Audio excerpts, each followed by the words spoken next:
Hello everyone. ఈరోజు వీడియోలో సేమియా పాయసం ఎలా చేయాలో చూపిపోతున్నాను. నా స్టైల్లో సింపుల్ అండ్ ఈజీగా. ముందుగా అయితే పాలను హీట్ చేసుకుంటున్నా వితౌట్ వాటర్ యాడ్ చేయకుండా. ఆ తర్వాత కళాయి పెట్టుకొని నేను కట్ చేసి పెట్టుకున్న డ్రై ఫ్రూట్స్ అయితే వేయించుకుంటున్నా. మీ దగ్గర డ్రై ఫ్రూట్స్ లేకపోతే స్కిప్ చేయండి. ఒకవేళ డ్రై ఫ్రూట్స్ ప్లేస్లో పచ్చి కొబ్బరి ఉంటే చిన్న చిన్న పీసెస్గా కట్ చేసి కూడా వేసుకోవచ్చు. అలా కూడా టేస్ట్ బాగుంటుంది.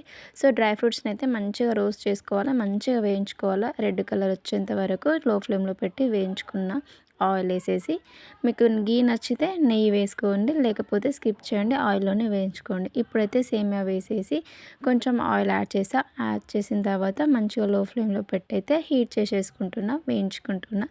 రెడ్ కలర్ మధ్య మధ్యలో రెడ్ కలర్ వచ్చేంత వరకు యాడ్ చేసుకోవాలి. మంచిగా పుల్లలు పుల్లలుగా వస్తుంది, ప్లస్ కలర్ఫుల్గా ఉంటుంది. అందుకే మనం సేమియాని ఆయిల్లో వేయించుకోవాలి, లేదా నెయ్యిలో కూడా వేయించుకోవచ్చు.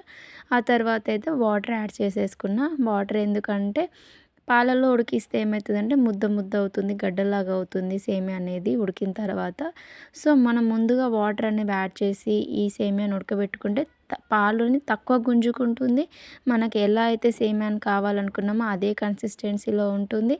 ఇంకా పాలను కూడా గుంజుకోదు, గడ్డ అవ్వదు. అందుకే ఒక 50% మనం వాటర్లోనే ముందు సేమియాని ఉడికించుకోవాలి.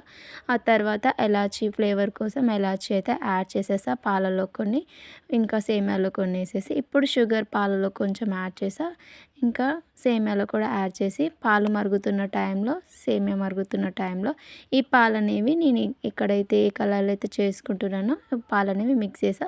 ఇప్పుడు ఆల్రెడీ హాఫ్ ఉడికిపోయింది కదా సేమియా, పాలననేవి తక్కువ గుంజుకుంటుంది, మంచిగా ఉడుకుతుంది. మనకి సేమియా తింటున్నప్పుడు కూడా మంచి ఫీలింగ్ ఉంటుంది. ఇలా మంచిగా మసల పెట్టుకుంటూ మంచిగా ఉడకనియ్యాలి సేమియాని. కొంచెం మనకు కరెక్ట్ కన్సిస్టెన్సీ వస్తుందన్న టైంలో మనం వేయించి పెట్టుకుని డ్రై ఫ్రూట్స్ అనేవి వేయించుకోవాలి.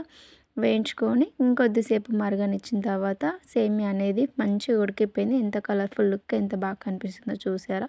మీకు షుగర్ ఇంకా కావాలనుకుంటే యాడ్ చేసుకోవచ్చు. నాకైతే సరిపోయింది. టేస్ట్ అయితే చాలా బాగుంది.